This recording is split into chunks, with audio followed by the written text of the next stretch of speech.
Hey there, my name is Shane Craddock, and this is the Inner Edge podcast, where I share a different take on how to lead and live a sustainable, high-performance life. Over the course of different episodes, I'm going to challenge the belief that tension, stress, and struggle are essential to success and creativity. My experience is that there's an easier way, there's a better way, and indeed there's an essential way that we need to explore for the times that we live in. So let's go ahead, let's jump in and explore.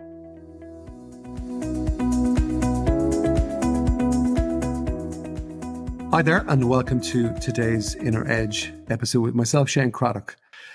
Today we're going to talk about anxiety and maybe a slightly different take on anxiety.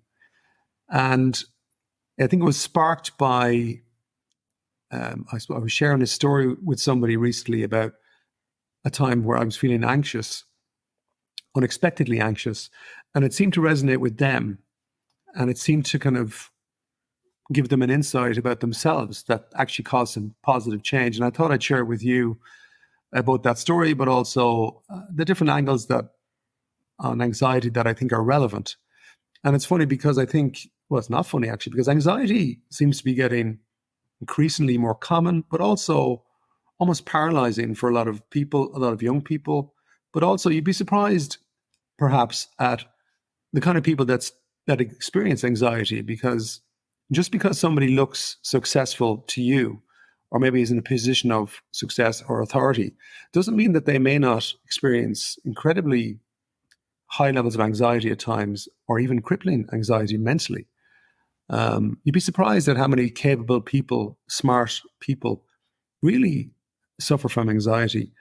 And for me, it is suffer because it causes. I just think it's not necessary.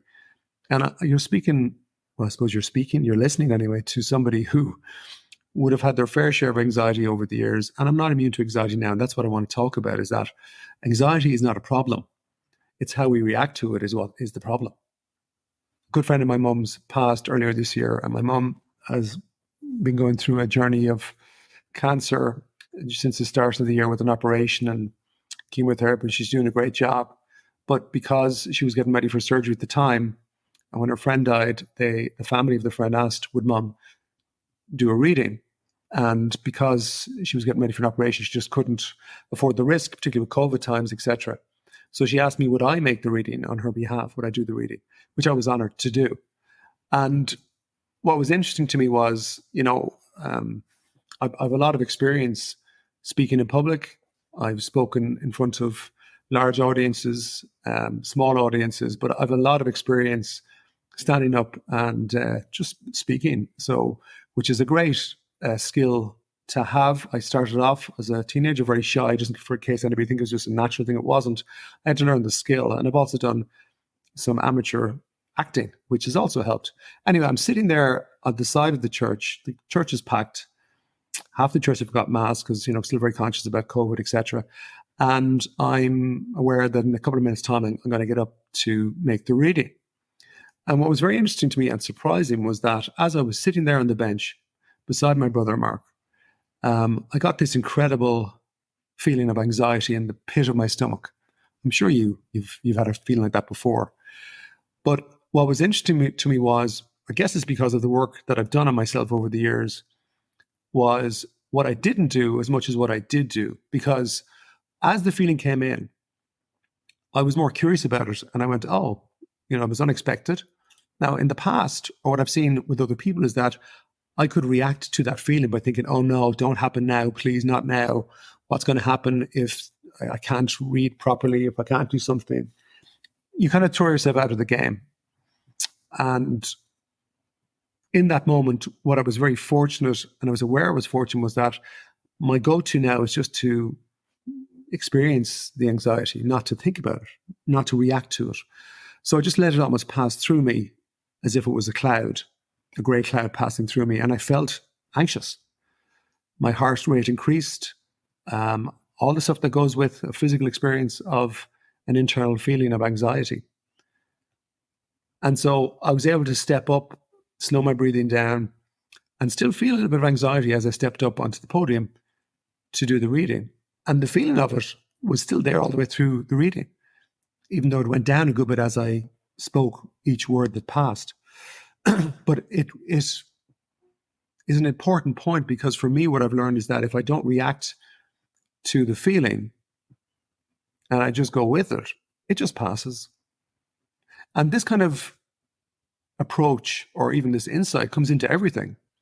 I mean, I've helped business people, business leaders, successful people understand the same point, so that if they're standing up to make a pitch for investment or a presentation to a board or to a team, that it's the same actual idea.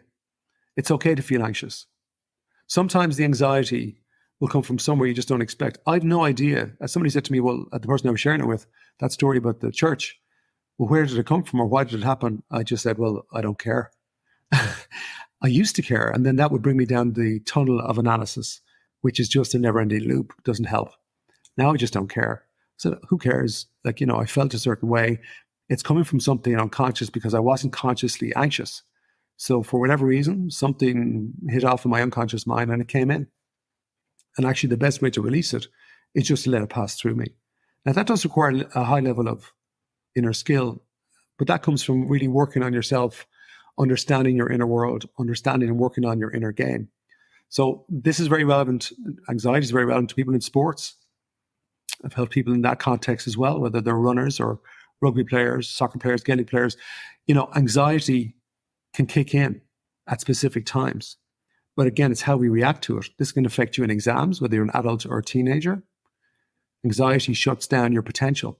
And as I say, especially things like public speaking. But it could come into anything. Now, techniques do work. So people will talk about, slow down your breathing, count to 10. They work. But what are you doing there? You're actually distracting your mind from reacting to the feeling. And there's nothing wrong with feeling anxious at all. Nothing wrong. The best of the best will feel anxious. So if they feel anxious, why should I have a problem with that? The key thing is not to react or think too much about that feeling. You're human. I'm human, I hope. So, those emotions are to be expected. And there's no doubt about it. When you get comfortable with it's okay to feel upset or anxious or worried, it kind of reduces the levels of anxiety again. I don't have to be afraid of it. I remember a client saying to me, a business person, a very smart business person, saying, I'm afraid of that depression feeling. It links to the same principle. Ultimately, by being afraid of it, it means you're thinking about it. You actually kind of activate it, make it worse. And what I'm very clear on is that whatever I'm feeling, it's 100% connected to what I'm thinking.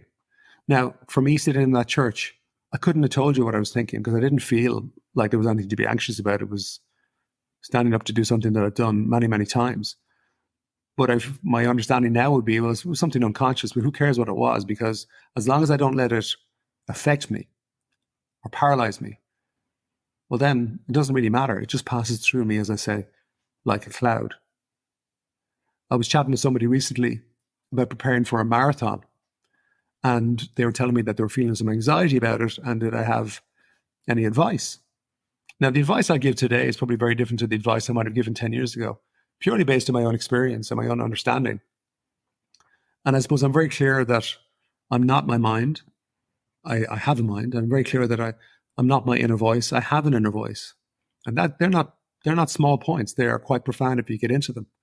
So I just had a conversation with them, and I asked the person who was preparing for the marathon, have you done the work? And they said, oh yeah, no, I've been following the process, exercise, diet, and have you stuck to it? Absolutely. And I said, where did this process come from? They said, well, from an experienced marathon runner. Okay. I said, so you've done everything that you're supposed to do? Yes. And it's good advice? Yes. And your inner voice is still doubting yourself, bringing in anxiety? Yes. And I said, okay, well, number one, anxiety comes from what you're thinking. So what are you thinking? Well, I'm thinking that maybe I won't succeed in what I want to do. Okay, but you've done the work. Yes. It's okay. Well, then you just have to tell the inner voice to F off.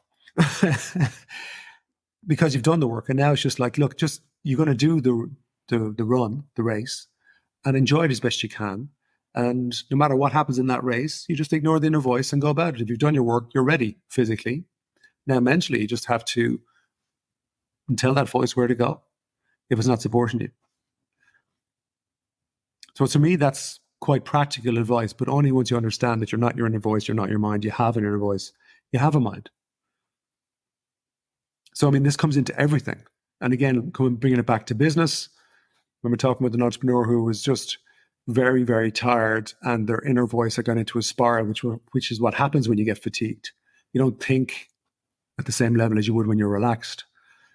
And their inner voice had gotten in and was creating terrible anxiety for them on every aspect of their work and lives. And it was rippling into their relationship. They were fighting a lot with their partner. And so when we sat and talked, I had to just stop them going into that spiral and say, listen, whatever you're feeling is connected to your thinking. And we had to talk around that until they got it. And again, the penny dropped. Well, hang on, am I doing this to myself? Well, yes. We create the feelings in ourselves, sometimes consciously, often unconsciously. But the bottom line, and this is where they were going wrong at the time, was they were hugely reacting to their feeling, that anxious feeling. They were thinking too much about it. What does it mean? What's going to happen if this happens again? All the different analysis. And I said, look, it doesn't matter. Stop it. Just stop it. So what about you? Watch this week where you might be feeling anxiety or anxious. Maybe it's before you're going somewhere. Maybe it's something new. Maybe it's meeting people you haven't seen for a long time. Maybe it's before a call or a meeting. And maybe you're meeting somebody who the last time you met them, it was tricky. Just be aware that feeling anxiety is not a problem. It's how we react to it is what is the problem. And always remember that you feel anxiety because at some level, if you're feeling it, it means you're thinking anxious thoughts. And that's okay. That it is possible to just be with them, to experience that feeling and not react to it. Because it's not the situation creating anxiety. It's your thinking about the situation. And also it's kind of your thinking about your thinking. And that last one is worth thinking about. Okay, that's it for this week. Ciao for now.